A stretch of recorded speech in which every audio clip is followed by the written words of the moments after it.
इसी बेस पर, इसी के जो हमने मार्जिनल कॉस्टिंग में जो कुछ हमने पढ़ा है, इसी के बेस पर कुछ बेसिक्स डिसीजन आएंगे। तो जो बेसिक्स डिसीजन है मार्जिनल कॉस्टिंग से रिलेटेड, ठीक है, आज हम उनको पहले डिस्कस करते हैं कि कौन कौन से डिसीजन इसमें आते हैं।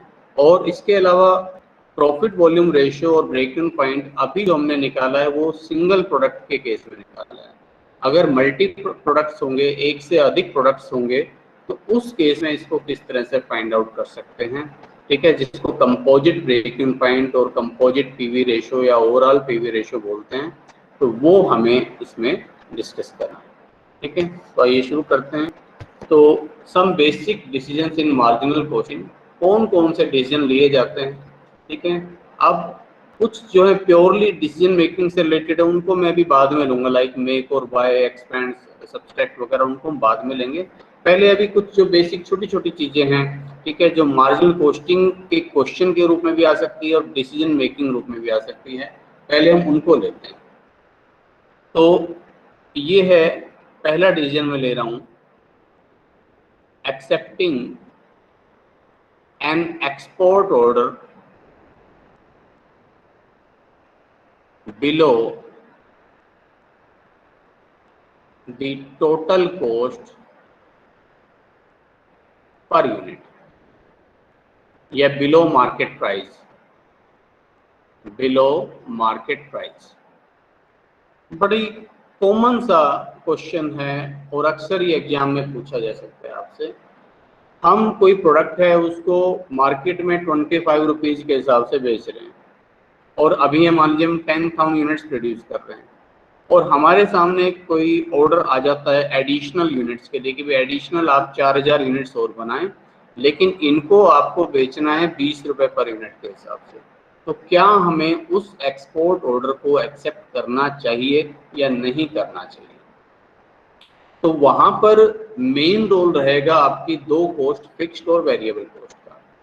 अगर उस एडिशनल यूनिट्स के प्रोडक्शन में फिक्स कॉस्ट जो है वो नहीं बढ़ रही है, फिक्स कॉस्ट पहले वाली ही रह रही है, ठीक है, और केवल वेरिएबल कॉस्ट लग रही है, तो हम ये देखेंगे कि एडिशनल वेरिएबल कॉस्ट कितनी है, ठीक है, और एडिशनल जो यूनिट्स है उसका सेलिंग प्राइस कितना है। और उस बेस पर हम कई बार आपको लगेगा कि टोटल कॉस्ट पर यूनिट तो उसकी 24 रुपये है, लेकिन हम उसको जो है 22 रुपये में भी बेचने के लिए तैयार हैं, क्योंकि हो सकता है कि उसकी वेरिएबल कॉस्ट जो है केवल 18 रुपये हो, ठीक है। तो इस तरह के क्वेश्चंस अक्सर आते हैं। एक पहले मैं उस एग्जाम्पल को लेता हूँ, उसके बाद हम आगे बढ़ेंगे, ठीक है। तो एक एग्जाम्पल हम लेते हैं एक्सेप्टिंग एन एक्सपोर्ट ऑर्डर से रिलेटेड, ठीक है। ये एग्जाम्पल मैं ले रहा हूँ, इसमें कोई कंपनी है, management of a company is to decide to accept an export order for 1,000 units per month at ₹70 per unit, ठीक है। 1,000 यूनिट्स 70 पर यूनिट के हिसाब से ये ऑर्डर आया है, ये एक ऑफर आया है उसके पास। यहाँ हमारी कैपेसिटी जो है, कैपेसिटी है 4,000 यूनिट्स बनाने की, और अभी जो हम बना रहे हैं प्रेजेंट सेल्स, अभी हम 3,000 यूनिट्स बना रहे हैं, ठीक है।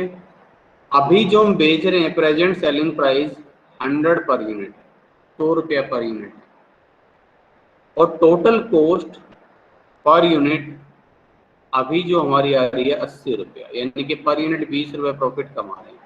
अब देखने में तो एक नज़र ये सीधा नज़र आ रहा है कि भाई 70 रुपये पर यूनिट, तो उस पर आप हमसे खरीदना चाह रहे हैं, जबकि 80 रुपये पर यूनिट तो हमारी कॉस्ट ही आ रही है इस पर।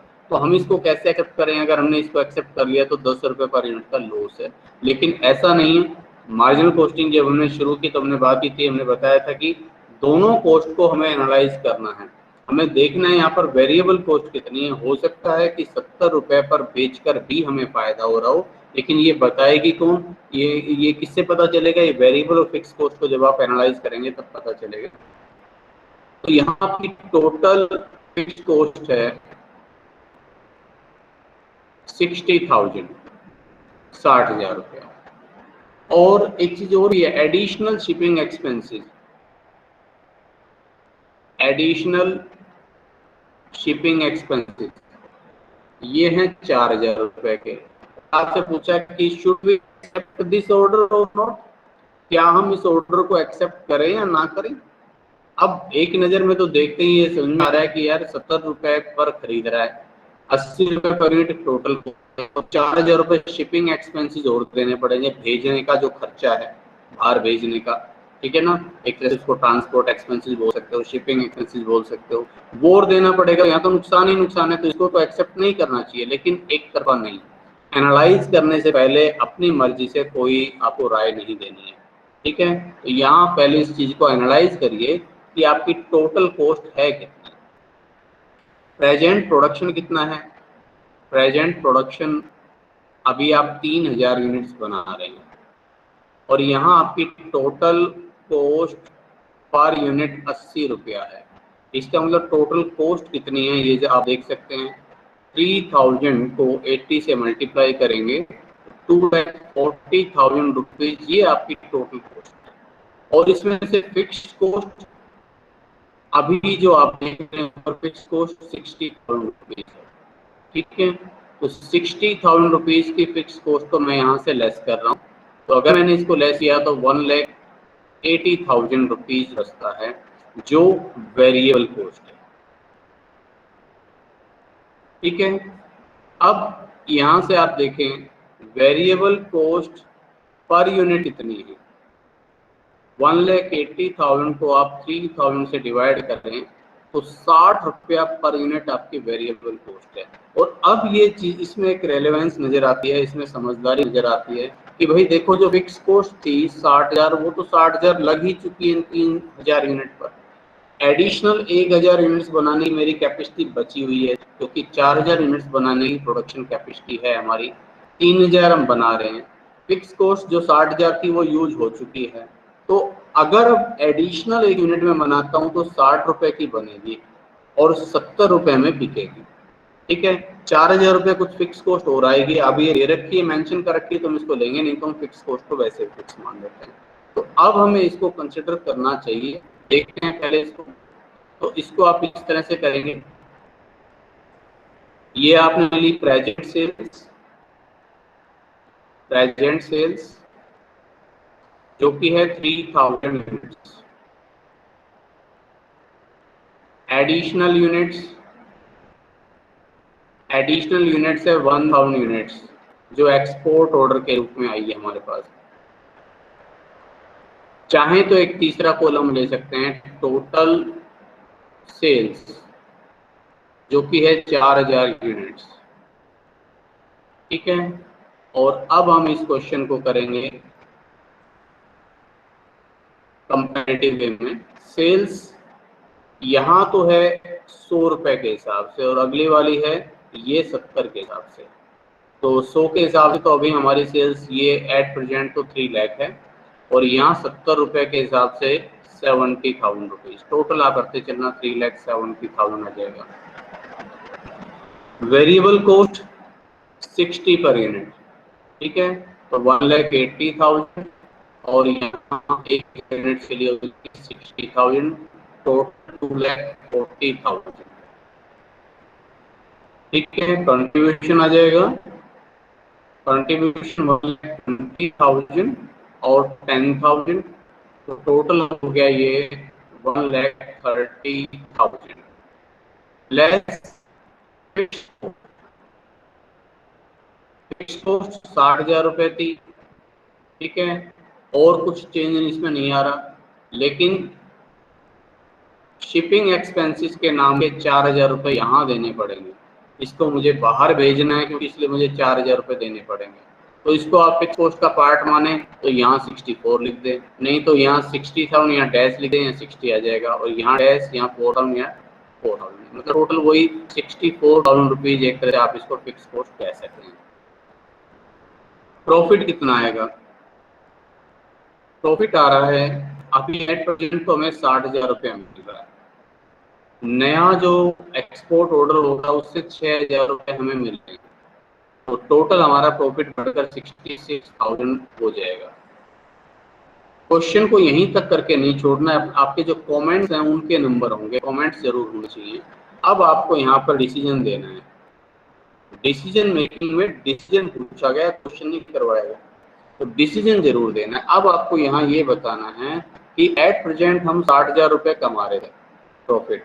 अब एडिशनल 1,000 यूनिट्स को बेचकर बनाकर जो लागत आई वो लागत पूरी हो गई, 6,000 रुपये से हमारा प्रॉफिट बढ़ रहा है, यानी कि प्रॉफिट बढ़कर 66,000 रुपीज हो रहा है। तो उसमें क्या बुराई?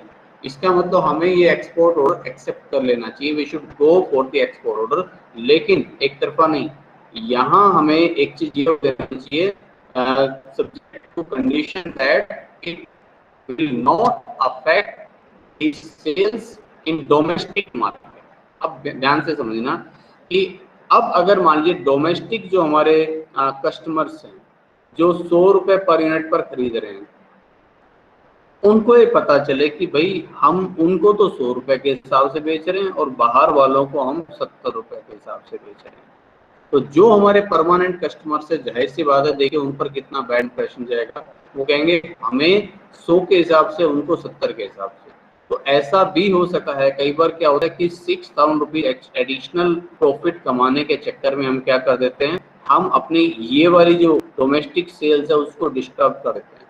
तो यहाँ आपको ये बात जरूर बतानी है कि प्रॉफिट के पॉइंट ऑफ व्यू से तो प्रॉफिट 60,000 से बढ़कर 66,000 हो रहा है, तो 6,000 रुपये से प्रॉफिट बढ़ रहा है, इसलिए हमें इसके लिए जाना चाहिए। लेकिन ये जरूर कंडीशन है कि ये जरूर ध्यान में रखना चाहिए कि कहीं ये सेल्स, ये एक्सपोर्ट वाली जो सेल्स है हमारी डोमेस्टिक मार्केट की सेल्स को प्रभावित ना करें, ठीक है ना। तो इस तरह से आपको इसमें डिसीजन देना होता है। दूसरा एक बड़ा इंपॉर्टेंट सा डिसीजन लिया जाता है, ठीक है। सीक्वेंस 1 2 3 4 डिसीजंस की आप डालते चलना, ठीक है। मैं जस्ट डिस्कशन पर चल रहा हूँ इसमें आगे। नेक्स्ट में ले रहा हूँ की फैक्टर प्रॉब्लम। की फैक्टर प्रॉब्लम, ठीक है। की फैक्टर का मतलब है लिमिटिंग फैक्टर। कोई चीज जो लिमिटेड हो उसको हम की फैक्टर बोलते हैं।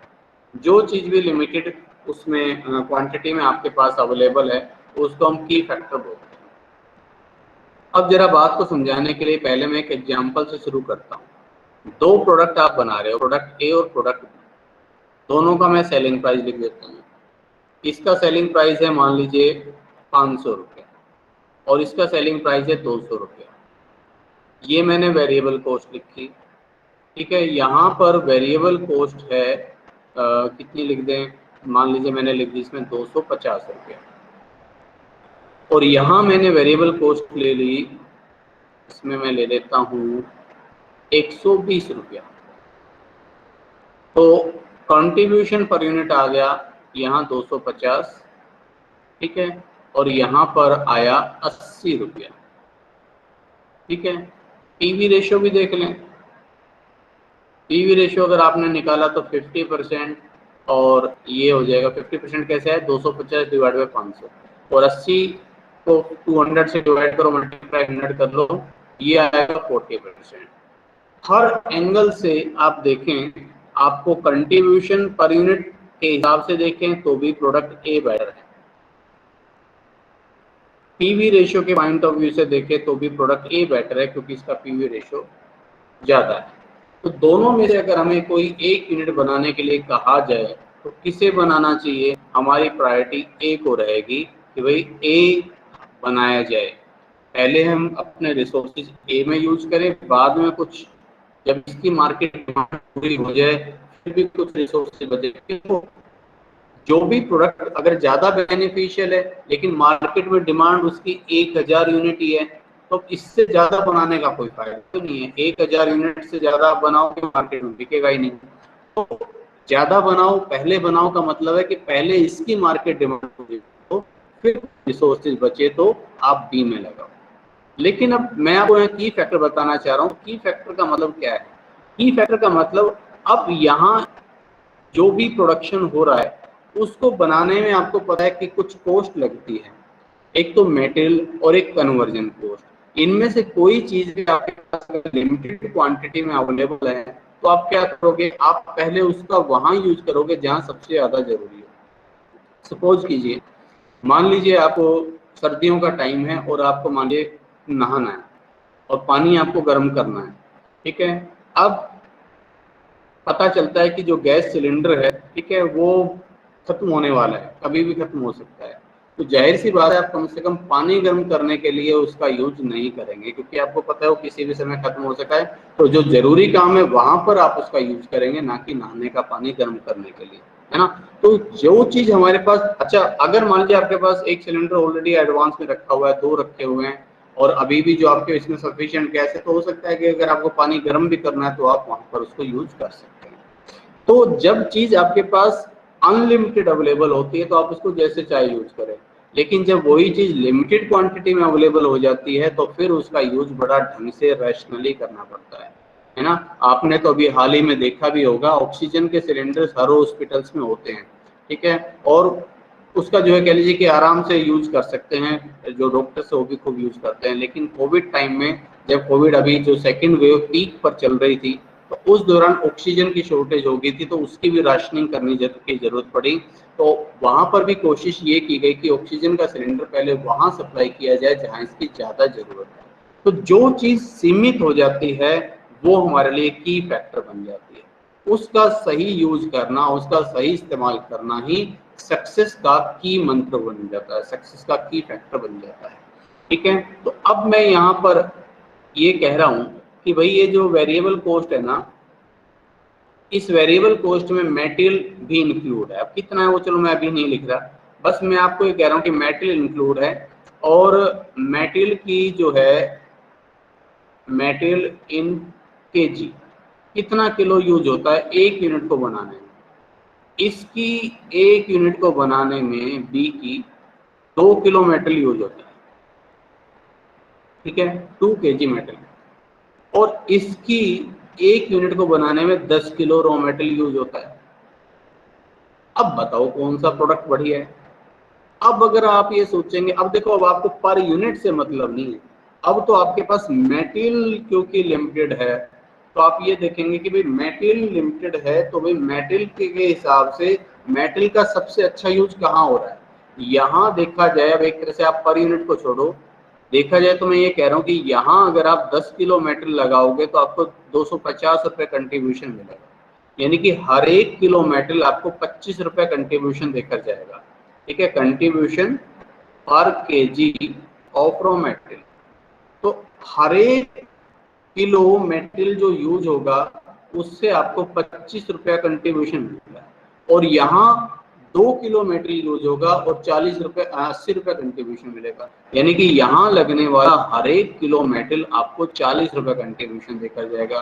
तो अब बताओ भी कौन सा बढ़िया है। अब अगर इस चीज को ध्यान में रखें तो अब ये प्रोडक्ट बढ़िया है बजाय इसके, क्योंकि मेरे पास मेटल लिमिटेड है ना। मेरे पास मेटल अनलिमिटेड हो तो मैं तो दोनों को बना दूं, लेकिन मेटल मेरे पास लिमिटेड है, केवल 1000 केजी है, केवल 500 केजी है। तो जब वो चीज लिमिटेड है तो उसका जहां अच्छा इस्तेमाल है वहां पर मैं इसको लगाऊंगा। तो इस तरह से रैंक बनाई जाती है कि जहां पर जो चीज लिमिटेड है वो आपका की फैक्टर है, और इस की फैक्टर को जो है अगर हम कंट्रीब्यूशन से कंपेयर करते हैं तो हम ये देखते हैं कि पर यूनिट ऑफ दैट की फैक्टर हमें कितना कंट्रीब्यूशन मिल रहा है, और उस हिसाब से हम लोग रैंक करते हैं। और ये की फैक्टर ना केवल मेटल, कुछ और भी हो सकता है। मैं कहता हूँ इसमें, मैं सिचुएशन चेंज कर देता हूँ, मैं कहता हूँ कि भाई इसको बनाने में कुछ जो एक्सपर्ट्स लोग हैं उनका टाइम डिवोट होता है, और वो हमें लिमिटेड टाइम ही देंगे। तो उनके आवर्स कितने लगते हैं, आवर्स पर यूनिट, इसकी एक यूनिट को बनाने में उनकी ऑब्जर्वेशन के 5 घंटे लगते हैं, और इसकी एक यूनिट को बनाने में उनकी ऑब्जर्वेशन के 2 घंटे लगते हैं, 5 आवर 2 आवर। तो अब मैं कहूंगा कंट्रीब्यूशन पर आवर, अब लिमिटेड चीज आवर है, अब लिमिटेड चीज जो है वो टाइम है। तो टाइम के हिसाब से देखो, यहाँ 250 रुपए मिल रहे हैं आपको, 5 घंटे वो लगाएंगे, 5 घंटे में 250, यानी कि 50 रुपए पर आवर, और यहाँ 80 रुपए मिल रहे हैं 2 घंटे में, यानी कि 40 रुपए पर आवर। अब कौन सा बेटर है, अब फिर से रैंक बदल गई। अब ये बेहतर है बजाय इसके, इसको फर्स्ट रैंक, इसको सेकंड रैंक। तो अगर टाइम लिमिटेड है तो मैं कहूंगा कि भाई पहले जितना जो टाइम है वो इसमें लगवा लो, फिर जो बचे कुछ समय तो वो इसमें लगवा लें। इसी चीज को की फैक्टर बोलते हैं। ठीक है, तो की फैक्टर में हम लोग करते क्या हैं, वो आपको बेसिक सी बात समझ में आ गई होगी। की फैक्टर प्रॉब्लम के केस में पहले सबसे पहले हम निकालते हैं contribution per unit of output. ठीक है, सबसे पहले contribution per unit of output. जैसे मैंने कहा कि यहाँ पर यूनिट ऑफ आउटपुट 250 रुपये मिल रहा है प्रोडक्ट ए से, और यहाँ 80 रुपये मिल रहा है। फिर हम देखते हैं रिक्वायरमेंट ऑफ की फैक्टर। ठीक है, टू प्रोड्यूस रिक्वायरमेंट ऑफ की फैक्टर टू प्रोड्यूस 1 यूनिट। ठीक है, एक यूनिट को बनाने में कितना लगा, और ये किस में दिखाना है आपको, एक क्वांटिटी में दिखाना है। जैसे कि उनका है कि मेटल 50 रुपए का, तो मुझे 50 रुपए नहीं, मुझे बताओ कितना किलो, कितना लीटर, कितना मीटर, वो बताइए। ठीक है, इसी तरह से लेबर का 80 रुपए की कॉस्ट आती है, 80 रुपए मत बताओ मुझे, मुझे बताओ कितने घंटे लगते हैं। ठीक है, तो क्वांटिटी में। तो जैसे हम मेटल वाले को ही मैं रिपीट कर रहा हूँ, तो यहाँ कितने लग रहे थे, 10 किलो लग रहा था, यहाँ 2 किलो लग रहा था। फिर इसके बाद क्या करो, फिर इसके बाद आप निकालो कंट्रीब्यूशन पर यूनिट। ये चाहे तो आप नोट कर सकते हैं step, contribution per unit of की फैक्टर। उस की फैक्टर की पर यूनिट मुझे कितना कंट्रीब्यूशन मिल रहा है। तो यहाँ 250 रुपये मिल रहे हैं जी 10 किलो लगाकर, तो 25 रुपये। और यहाँ 80 रुपये मिल रहे हैं 2 किलो लगाकर, तो 40 रुपये। फिर देनी होती है आपको रैंक। रैंक भाई इसको हम फर्स्ट रैंक दे रहे हैं, इसको सेकंड रैंक दे रहे हैं।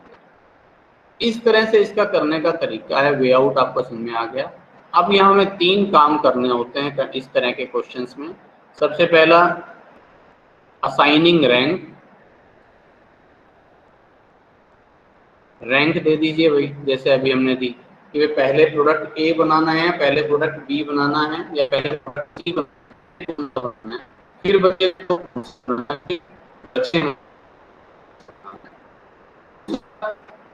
अब इसको इतना इतना यूज करोगे तो फिर वो ऑप्टिमम प्रोडक्ट मिक्स बनना चाहिए।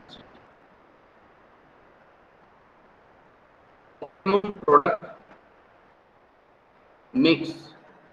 ठीक है, इस डिसीजन का आप एक नाम और भी दे सकते हैं, की फैक्टर प्रॉब्लम तो बोल भी सकते हैं, बोलते ही हैं, तो इसको आप बोल सकते हैं optimum product mix in case of limiting factor. इस नाम से भी आ सकता है डिसीजन, कि जब चीज सीमित हो तो ऑप्टिमम प्रोडक्ट मिक्स मेरे लिए कौन सा होगा। तो भाई अपने ये तो बता दिया कि भाई पहले ए को बनाना है, बाद में बी को बनाना है, पहले बी को बनाना है, फिर ए को बनाना है, लेकिन ये तो बताओ ए कितना बनाऊं और बी कितनी क्वांटिटी बनाऊं। ये जो जब आप उसको क्वांटिफाई करके बताएंगे, ये कहलाता है ऑप्टिमम प्रोडक्ट मिक्स। ठीक है, और फिर कई बार पूछ लेते हैं कि इस ऑप्टिमम प्रोडक्ट मिक्स पर कितना प्रॉफिट मिलेगा। At optimum product mix. ठीक है, उस लेवल पर हमें प्रॉफिट कितना मिल रहा होगा। ठीक है, इस चीज को समझते हैं, एक एग्जांपल लेते हैं, उस एग्जांपल से आपको ये बात समझ में आ जाएगी। ठीक है,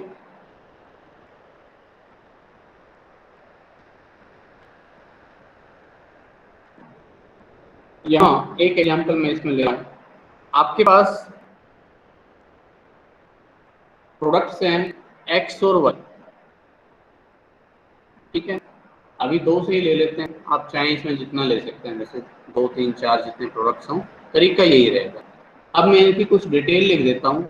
सेलिंग प्राइस 20 रुपये और 500 रुपये, नहीं सॉरी 200 रुपये और 500 रुपये। मटेरियल है,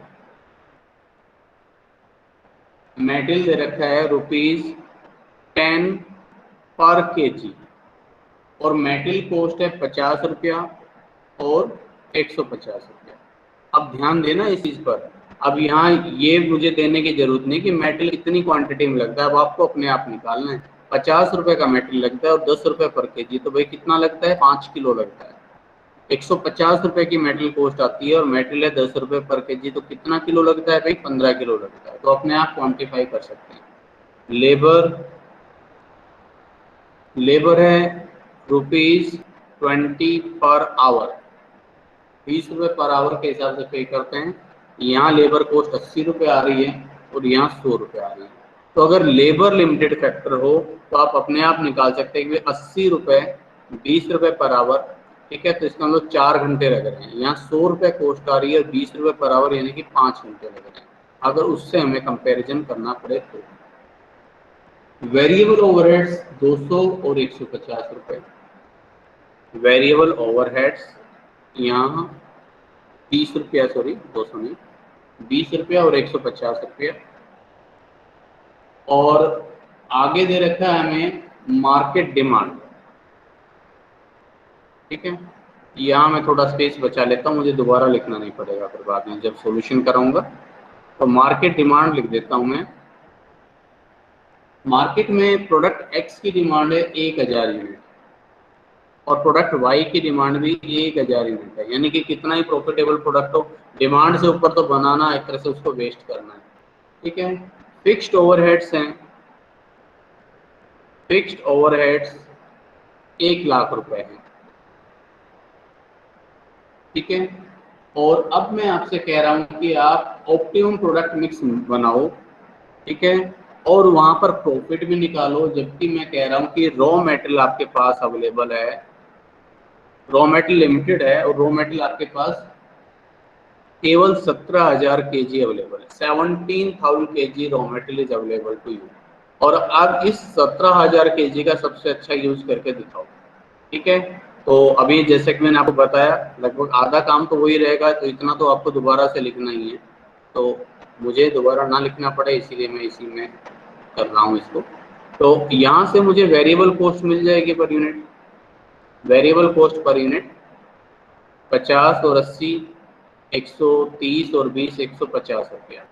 यहाँ हो जाएगा ये 300 और 100, 400 रुपया। तो कंट्रीब्यूशन पर यूनिट, एक यूनिट बनाकर कंट्रीब्यूशन कितना मिलेगा, ध्यान रखिएगा। इसमें से अब इसको घटाएंगे तो 50 रुपये आ रहा है और यहाँ पर ये 100 रुपये आ रहा है, ठीक है। और अब आपको जो ध्यान देना है कि क्या चीज सीमित है, पहले ये देखो।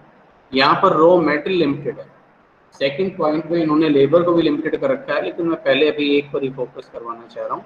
तो रॉ मेटेरियल आपके पास लिमिटेड क्वांटिटी में अवेलेबल है, केवल 17,000 kg, यानी कि अब मुझे जो इनकी रैंक देनी है रॉ मेटेरियल के हिसाब से करनी। तो अब पहला काम मैंने बताया कि सबसे पहले क्या करो, कंट्रीब्यूशन पर यूनिट आउटपुट का निकाल लो, हमने निकाल लिया। अब देखो रिक्वायरमेंट पर यूनिट, एक यूनिट को बनाने में कितना रॉ मेटेरियल लगेगा, ठीक है। तो यहाँ पर हम लिखेंगे raw material to produce 1 unit. एक यूनिट बनाने में रॉ मेटेरियल कितना लग रहा है, अब ये कौन बताएगा। क्वेश्चन में कई बार दे भी रखा होता है सीधा, वरना आप यहाँ से निकालेंगे। मैंने जैसे बताया कि 50 रुपये रॉ मेटेरियल की कॉस्ट है और 10 रुपये पर केजी रॉ मेटेरियल है, तो कितना किलो लग रहा है भाई, 5 किलो। यहाँ 150 रुपये मेटेरियल कॉस्ट आ रही है 10 रुपये पर केजी के हिसाब से, इसका मतलब यहाँ रॉ मेटेरियल कितना लग रहा है, 15 किलो। तो 5 किलो और 15 किलो यूज हो रहा है, तो यहाँ तो 5 kg, यहाँ 15 kg।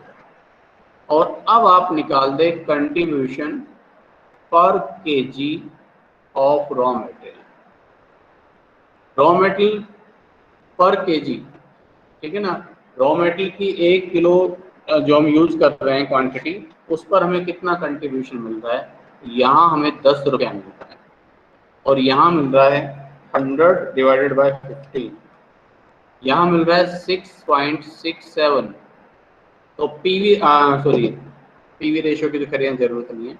आप अगर कंट्रीब्यूशन पर यूनिट देखते तो आपके पास कौन सा बेटर था, ये वाला बेटर था, ठीक है ना। लेकिन अब क्योंकि जो है रॉ मेटेरियल लिमिटेड है, तो अब आपको रॉ मेटेरियल के हिसाब से रैंक देनी है। तो इस हिसाब से फर्स्ट रैंक एक्स को मिलेगी, सेकंड रैंक वाई को मिलेगी। और इसमें इससे रिलेटेड कुछ चीज़ें और भी आएंगी, मैं आपको वो भी बताऊंगा, बट पहले मैं अब इसको एक बार पूरा करा दूँ इस क्वेश्चन। तो ये आपने रैंक दे दी, पहला काम हो गया। लेकिन अब ये रैंक देकर आपका काम नहीं जो खत्म होगा। भाई रैंक आपने दे दी, अब मुझे बता भी तो दो कि मैं एक्स कितना बनाऊं, वाई कितना बनाऊं। चलिए इसके लिए अब हम आगे बढ़ते हैं। ठीक है, optimum product mix, optimum product mix बना रहा हूं मैं। When raw material is available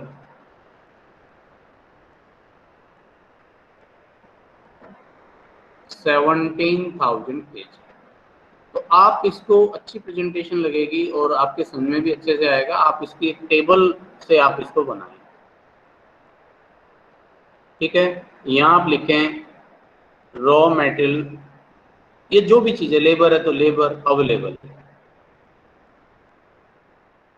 कितना अवेलेबल है हमारे पास। फिर इसमें हम कौन सा प्रोडक्ट बनाएंगे, इस टेबल को नोट कर सकते हैं आप मेरे साथ, काम आएगी आपके सभी तरह के की फैक्टर के क्वेश्चंस में। तो कौन सा प्रोडक्ट आप इसमें बनाएंगे। ठीक है, फिर इसके बाद आप कहेंगे कि इसमें रिक्वायरमेंट, या बल्कि प्रोडक्शन लिख दें आप। ये प्रोडक्ट मतलब एक्स वाई जेड कौन सा, और यहाँ प्रोडक्शन मतलब कितनी यूनिट बनाए, प्रोडक्शन यूनिट। ठीक है, फिर हमने लिखा पर यूनिट रिक्वायरमेंट, एक यूनिट को बनाने में कितना चाहिए, और टोटल रिक्वायरमेंट, कुल रिक्वायरमेंट कितनी रहेगी, और फिर यहाँ बैलेंस। बड़ी सिंपल सी टेबल है। देखो आप, जैसे रॉ मटेरियल अवेलेबल कितना है, 17,000। इसमें पहले कौन सा प्रोडक्ट बनाना है, फर्स्ट रैंक हमने किसको दी है, फर्स्ट रैंक हमने एक्स को दी है। तो पहले भाई हम एक्स बनाएंगे। एक्स की कितनी यूनिट बनाएंगे। अब एक्स की देखो, मार्केट डिमांड मैक्सिमम दोनों की 1,000 यूनिट है। इससे ज़्यादा बनाने का तो कोई फ़ायदा नहीं है। 1,000 के बाद 1,001 यूनिट तो बिकनी ही नहीं है, तो वो तो बनाना भी एक तरह से रिसोर्सेज वेस्ट करना है। तो हम इसकी 1,000 यूनिट बनाने वाले हैं। अब पर यूनिट रिक्वायरमेंट, एक्स की एक यूनिट को बनाने में कितना किलो लगता है, ये कितनी रिक्वायरमेंट है। एक यूनिट को बनाने में 5 किलो लगता है जी। तो यहाँ मैंने लिख दिया 5 kg। यहाँ ऊपर आप यहाँ लिख सकते हैं इन केजी। ठीक है, यहाँ पर भी इन केजी, आवर्स होंगे तो आवर्स आ जाएंगे, total requirement KG, balance KG. तो 5 किलोग्राम, तो कितनी रिक्वायरमेंट 1,000 यूनिट को बनाने में कितनी हो जाएगी, एक यूनिट पर 5 किलो लगता है तो 5,000 केजी लग जाएगा। कितना बचा, 12,000 केजी। अब ये 12,000 केजी बच गया। ठीक है, जब एक्स की हमने डिमांड पूरी कर दी और अभी भी हमारे पास मेटल बच रहा है, तो क्यों ना हम दूसरे वाले प्रोडक्ट को भी बनाएं। तो दूसरा प्रोडक्ट है वाई। अब हम वाई का भी प्रोडक्शन करेंगे। ठीक है, 12,000 यूनिट्स इसके लिए अवेलेबल है, 12,000 केजी। और प्रोडक्ट कौन सा, वाई। प्रोडक्शन कितना, प्रोडक्शन कितना वो लिखने से पहले आप ये लिख दें लो कि पर यूनिट कितनी रिक्वायरमेंट है। एक यूनिट को बनाने में 15 किलो लगता है भाई। तो अब देखो, सोचो, अगर मेरे पास 15,000 केजी अवेलेबल होता तो मैं यहाँ पर भी इसकी पूरी 1,000 यूनिट बना देता। मैं लिख देता 1,000 यूनिट, 1,000 गुना 15, 15,000। लेकिन इसी चीज को तो हम लिमिटेड क्वांटिटी बोल रहे हैं कि मेरे पास इतना नहीं है कि दोनों की डिमांड पूरी कर सकूं, तभी तो रैंक की जरूरत पड़ रही है। तो 1,000 यूनिट्स यहाँ नहीं बना सकते हैं। 1,000 यूनिट होती, 1,000 यूनिट बनानी होती तो 15 के हिसाब से मेरे पास 15,000 केजी अवेलेबल होना चाहिए था। लेकिन मेरे पास है कितना, 12,000। तो जो है मैं वही तो लगा सकता हूँ यहाँ। तो यहाँ मैंने लिख दिया 12,000। अब यूनिट कितनी बनेगी। अब देखो, इस वाले कॉलम को, इस कॉलम को इससे गुना कर रहे हैं तो ये मिल रहा है। ठीक है, जाहिर सी बात है, अगर मुझे ये वाला कॉलम निकालना है तो मैं इसको इससे डिवाइड कर दूं। ठीक है ना, तो मैं 12,000 को 15 से डिवाइड कर देता हूँ, मुझे पता चल जाए भी कितनी यूनिट बन पाएगी। 12,000 डिवाइड बाई 15, 800 यूनिट्स आ रही हैं। इसकी यूनिट हम 800 बनाएंगे। ठीक है, और ये बैलेंस हो गया निल। तो अब यहाँ आपका ऑप्टिमम प्रोडक्ट मिक्स आ चुका है। ऐसे ही 3 होते तो 3 में चलता, ठीक है, एक्स वाई जेड मान लो यहाँ होता तो हम अगला वो जेड के लिए ले आते। तो ये हो गया आपका ऑप्टिमम प्रोडक्ट मिक्स, आदर्श जो आपका अनुपात है जिस पर सबसे अच्छा प्रॉफिट आप कमा सकते हैं, एक्स और वाई। एक्स की तो बनाओ भाई 1000 यूनिट और वाई के बनाओ 800 यूनिट, इस तरह से होगा, ठीक है। अब तीसरी बात जो थी इसमें कि प्रॉफिट निकालो, ठीक है, profit at optimum product mix. इस ऑप्टिमम प्रोडक्ट मिक्स पर कितना प्रॉफिट आएगा जरा ये तो बता दें, ठीक है। तो अब यहाँ जो आप गलती कर सकते हो, अक्सर जो आप करते हैं वो मैं आपको बता रहा हूँ, जनरली जो गलती होती है, हम क्या करेंगे, प्रोडक्ट एक्स हमें निकालना है। देखो प्रॉफिट निकालने के लिए मुझे सिंपली क्या करना है, प्रॉफिट होता है कंट्रीब्यूशन माइनस फिक्स कॉस्ट। तो टोटल कंट्रीब्यूशन निकाल दूं एक्स का भी वाई का भी और उसमें से फिक्स कॉस्ट घटा दूं। लेकिन जो गलती हो जाती है अक्सर वो बता रहा हूं मैं आपको। तो आपने लिखा प्रोडक्ट एक्स, पहले मैं टोटल कंट्रीब्यूशन लिख देता हूँ, टोटल कंट्रीब्यूशन। यहाँ मैंने लिखा एक्स और यहाँ मैंने लिखा वाई। एक्स की बनानी है 1000 यूनिट, वाई की बनानी है 800 यूनिट। अब पर यूनिट कंट्रीब्यूशन कितना है, जो गलती होती है अक्सर मैं वो बता रहा हूँ, नहीं हो आपसे तो और भी अच्छी बात है, होनी भी नहीं चाहिए, लेकिन अक्सर जो मिस्टेक होती है एग्जाम में मैं अब आपको वो बता रहा हूँ। हम क्या कर जाते हैं, यही था अपना क्वेश्चन, हम क्या कर जाते हैं इस कंट्रीब्यूशन पर यूनिट में, अब 1000 को हम गुना कर जाते हैं इससे 50 से, सॉरी 50 नहीं, हाँ 10 से, ठीक है, 10 और 6.67 से हम इससे गुना कर देते हैं contribution per KG of raw material से, जो कि गलत है। ये सिर्फ रैंक निकालने के लिए था। अब तो तुमने 1000 यूनिट बना रखी है, आपके पास 1000 यूनिट है, तो per unit production per unit जो कंट्रीब्यूशन आ रहा है तो वो वाला आपको कंसिडर करना है। मतलब अब आपको कंट्रीब्यूशन कौन से वाले लेने हैं, यहाँ प्रॉफिट पॉइंट ऑफ व्यू से 50 रुपया वाला और 100 रुपये, ये दोनों कंट्रीब्यूशन आपको लेने हैं, ना कि ये वाले। ये तो सिर्फ रैंक फिक्स करने के लिए थे। कंट्रीब्यूशन पर यूनिट ऑफ की फैक्टर तो हमने सिर्फ रैंक असाइन करने के लिए निकाला था। अब जब प्रॉफिट निकाल रहे हैं तो वहां पर हमें contribution per unit of output चाहिए, वो लेकर चलना है, ठीक है। तो अब इस 1000 को गुना करो आप, कंट्रीब्यूशन पर यूनिट कितना रहा था 50 रुपये और इसका कंट्रीब्यूशन पर यूनिट था 100 रुपया, ठीक है। ये मल्टीप्लिकेशन के साइन है भाई, सेम से मिक्स हो रहे हैं। तो कितना कंट्रीब्यूशन मिलेगा यहाँ से हमें 50,000, यहाँ कंट्रीब्यूशन कितना मिल रहा है हमें 80,000। टोटल कंट्रीब्यूशन कितना आ रहा है हमारे पास 1,30,000। इस टोटल कंट्रीब्यूशन में से लेस कर दीजिए फिक्स्ड कॉस्ट 1,00,000 रुपया, तो कितना बचेगा 30,000 रुपया। ये मेरे पास प्रॉफिट है और ये प्रॉफिट उस जो मेरे पास 17,000 kg का रॉ मेटेरियल अवेलेबल था उसका सबसे अच्छा यूटिलाइजेशन है, ये सबसे बढ़िया प्रॉफिट, ठीक है। अब अगर आपके मन में डाउट है तो आप चेक कर लीजिए, ठीक है। आपका क्वेश्चन वैसे खत्म हो गया है, यहाँ तक जो इसमें था वो खत्म हो गया, लेकिन अब कुछ एडिशनल अगर मैं डिस्कस करूँ कि आप ये कहें कि हम कैसे मान लें कि यही प्रॉफिट सबसे बढ़िया है, यही मिक्सचर सबसे बढ़िया है, कि x को अगर 1000 बनाए और y की 800 बनाए तो ही सबसे बढ़िया होगा। मैं कहता हूँ आप चेक कर लो भाई, आप ऐसा करो पहले x बनाकर देख लो, नहीं सॉरी पहले आप y बनाकर देख लो, y की पूरी 1000 बनाओ, ठीक है। अब थोड़ा सा मैं जल्दी में कर रहा हूँ, उसका पूरी टेबल नहीं बना रहा। तो y की 1000 यूनिट बनानी है और 1 यूनिट को बनाने में 15 किलो मेटल लग जाएगा, 15,000 kg लग जाएगा y बनाने। x के लिए कितना बचेगा, टोटल कितना था 17,000 kg, तो x के लिए बचेगा 2,000 kg x के लिए। तो 2000 kg में x की कितनी यूनिट बन पाएगी, 1 यूनिट को बनाने में 5 किलो चाहिए, तो 5 से डिवाइड कर दो, तो x की बन पाएगी केवल 400 यूनिट। तो अब हमने रिवर्स करके देखा x की अगर हम 400 यूनिट बनाएं और y की अगर हम 1000 यूनिट बनाएं तो प्रॉफिट कितना आएगा।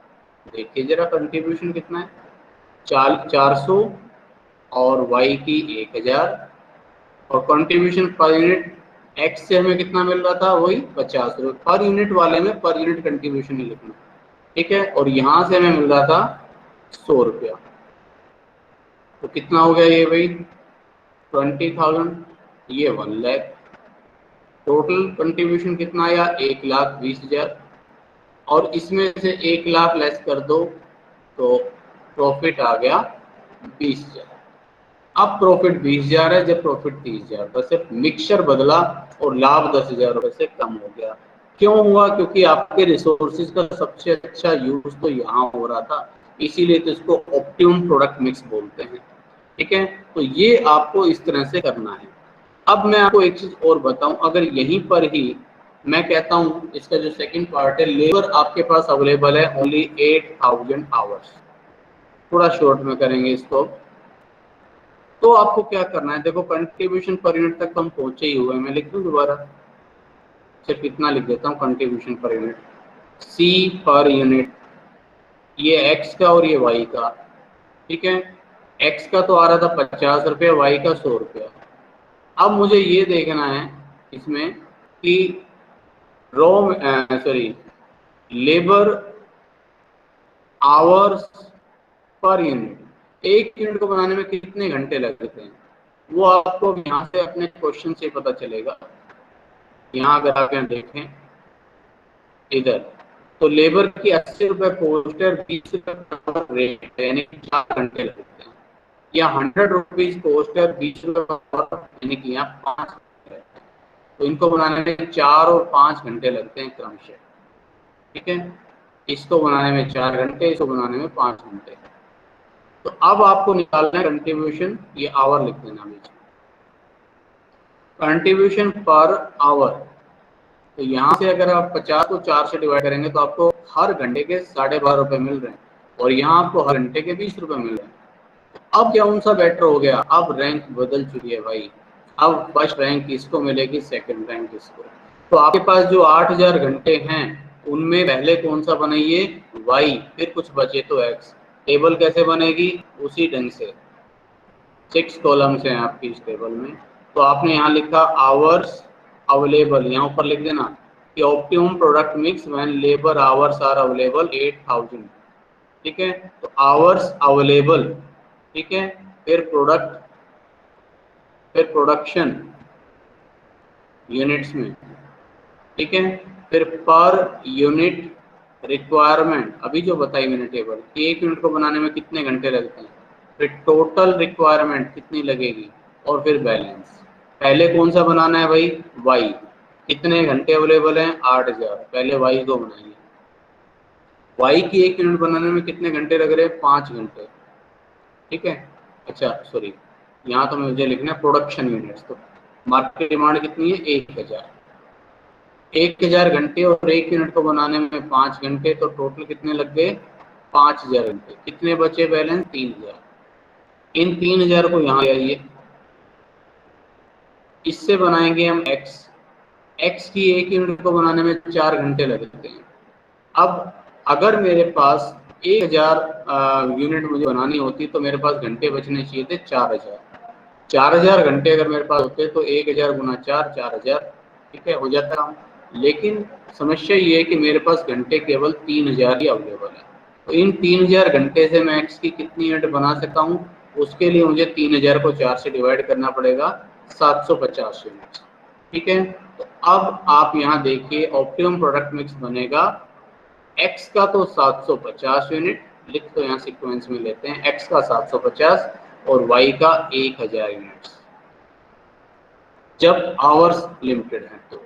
और अब यहाँ आपको प्रॉफिट निकालना, कैसे निकालेंगे, वही तरीका, एक्स का प्रॉफिट 750 यूनिट और एक यूनिट को बनाने में कंट्रीब्यूशन मिल रहा है 50 रुपया, ठीक है। वाई की 1,000 यूनिट और पर यूनिट कंट्रीब्यूशन मिल रहा है 100 रुपया, 1 लाख तो ये हो गया, और यहाँ हो जाएगा 750 मल्टीप्लाई 50, 37,500, 1,37,500 रुपए टोटल कंट्रीब्यूशन आ गया। और इसमें से फिक्स कॉस्ट लेस करो 1 लाख, तो प्रॉफिट आ जाएगा 37,500, 37,500 रुपये प्रॉफिट आएगा। अब आपका मन करे तो आप फिर इसको भी रिवर्स करके देख लेना कि पहले एक्स की पूरी 1,000 यूनिट बनाकर देख लेना। एक्स की 1,000 यूनिट बनाओगे तो कंट्रीब्यूशन मिलेगा उससे 50,000। फिर वाई के लिए कितना बनेगा? एक्स की 1 यूनिट में 4 घंटे के हिसाब से 4,000 घंटे चले जाएंगे उसमें, वाई के लिए बचेंगे 4,000 घंटे, ठीक है। और उससे उसकी कितनी यूनिट बन पाएगी? 5 से डिवाइड कर दो, उससे उसकी 800 यूनिट ही बन पाएगी, ठीक है। और गुना 100 करोगे, सॉरी हाँ 800 यूनिट गुना 100, ठीक है, तो 80,000। तो अब प्रॉफिट आएगा 1 लाख, कंट्रीब्यूशन आएगा 1,30,000, और उसमें से फिक्स कॉस्ट जब आप 1 लाख रुपए लेस करोगे तो प्रॉफिट बचेगा 30,000। अब 37,500 आ रहा था, तब 30,000 आएगा, ठीक है। तो इस तरह से इनकी रैंकिंग बदल जाएगी, ठीक है। अब कुछ और जनरल बातें मैं उसी एग्जाम्पल पर बात कर रहा हूँ, और इनको ध्यान से सुनना भी और नोट भी कर लेना।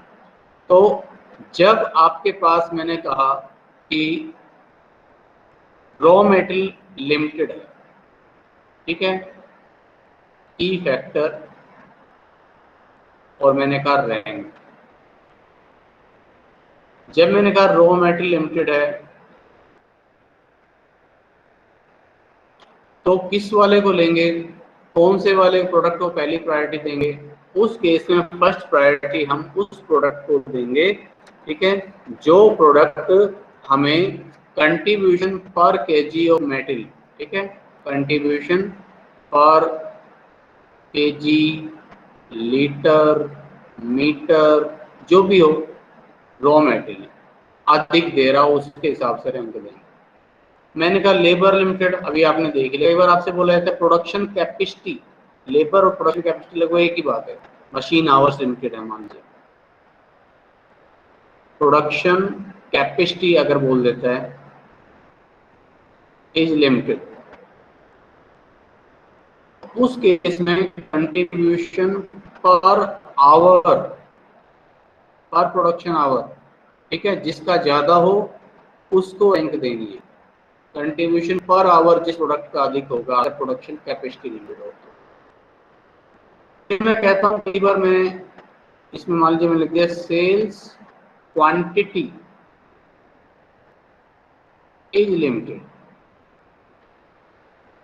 जनरली ऐसा होता नहीं है, बट मान लीजिए आप इमेजिन करिए कोई एक सिचुएशन, सेल्स क्वांटिटी लिमिटेड का मतलब क्या है कि हमने कहीं पर किसी के साथ कॉन्टेक्ट किया हुआ है कि भाई देखो तुम, आपके पास दो प्रोडक्ट हैं एक्स और वाई, इसी एग्जांपल से आ जाता हूँ मैं समझाने के लिए।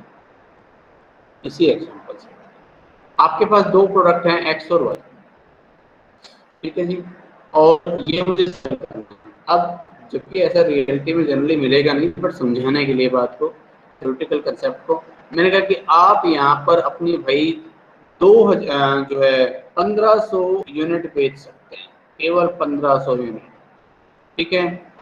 उससे ऊपर 1500 चाहे सारी एक्स बेच लो, चाहे वाई बेच लो, चाहे मिक्स बेच लो, ठीक है। तो आप 15, आपके लिए यूनिट जितनी बेचनी है वो मैंने फिक्स कर दी, उससे ऊपर फिर आपको मुझे एडिशनल कमीशन देना पड़ेगा। तो आप यहाँ रहकर इतना किलो मेटल अपना बेच सकते हैं, इतना जो क्वांटिटी आप अपनी सोल्ड कर सकते हैं। तो जो बेची जाने वाली यूनिट हैं वो लिमिटेड होगी आपके पास। तो उस केस में कौन सा बेहतर है? देखो जाहिर सी बात है, जब मेरे पास पर यूनिट जो कह लीजिए बेची जाने वाली यूनिट ही लिमिटेड हो गई, तो पर यूनिट कंट्रीब्यूशन इससे 50 रुपए मिल रहा है और इससे 100 रुपए मिल रहा है, फिर मुझे किसको रैंक देनी चाहिए? जाहिर सी बात है, जब बेची जाने वाली यूनिट ही सीमित है तो जहां मुझे एक यूनिट बेचने पर 100 रुपए मिल रहे हैं, मैं पहले उसको पहले बेच चुका ना, ठीक है। बाद में मैं फिर जो मान लीजिए 1500 यूनिट बेचनी, तो मैं पहले अपनी 1000 यूनिट ये वाली बेच कर आऊंगा, ठीक है, ताकि हर यूनिट पर 100 रुपए कंट्रीब्यूशन मिलेगा, और फिर कुछ बचा तो बाकी जो यूनिट्स है वो मैं ये वाली सोल्ड करूंगा। तो अगर आपके पास सेल्स क्वांटिटी लिमिटेड हो, सेल्स क्वांटिटीज लिमिटेड, तो कंट्रीब्यूशन पर यूनिट आउटपुट वाली नॉर्मली जो कंट्रीब्यूशन पर यूनिट निकालते हैं उसके बेस पर रैंक देना है। कई बार थोड़ा सा और आगे बढ़ के मैंने कह दिया sales value is limited, sales value is limited. मैंने कहा आप यहाँ पर अपनी 5 लाख रुपए तक सेल्स कर सकते हो, उससे ऊपर नहीं गई। केवल 5 लाख रुपीज का आपके लिए हमने परमिट फिक्स कर दिया, उतनी सेल्स आप कर लो, उससे ऊपर सेल्स नहीं करना देंगे। तो अगर ऐसा है सेल्स वैल्यू में अमाउंट में लिमिटेड है तो आप भी अपने इस कंट्रीब्यूशन को अमाउंट फॉर्म में ले आओ, पीवी रेशियो निकाल लो। फिर पीवी रेशियो, इसका पीवी रेशियो कितना है अगर आप देखें, मैंने निकाला नहीं है अभी। सेलिंग प्राइस इसका है 200 रुपया और कंट्रीब्यूशन पर यूनिट आ रहा है 50 रुपया। तो इसका तो आ रहा है देखो 50 डिवाइडेड बाई 200, ये तो आ रहा है 25%। और दूसरे वाले का कितना आ रहा है, इसका सेलिंग प्राइस है 500 रुपया और कंट्रीब्यूशन पर यूनिट इनका आ रहा था 100 रुपया। हाँ जी, 100 डिवाइडेड बाई 500 मल्टीप्लाई 100, तो इसका 20%। पीवी रेशियो इसका 25% है, इसका 20%। और मेरे लिए बेची जाने वाली बिक्री अमाउंट में सीमित है, तो मैं चाहूंगा कि हर 100 रुपए की बिक्री पर ये मुझे 25 रुपए देगा और हर 100 रुपए की बिक्री पर ये मुझे 20 रुपए देगा। तो जो मुझे पर 100 रुपीज की सेल्स पर ज्यादा कंट्रीब्यूशन दे रहा है मेरे लिए वो बेहतर है। तो जब सेल्स वैल्यू लिमिटेड हो तो रैंक किस बेस पर दी जाएगी, on the basis of PV ratio. ठीक है, सेल्स वैल्यू इज लिमिटेड तो उस केस में PV ratio, profit volume ratio के बेस पर रैंक देनी है।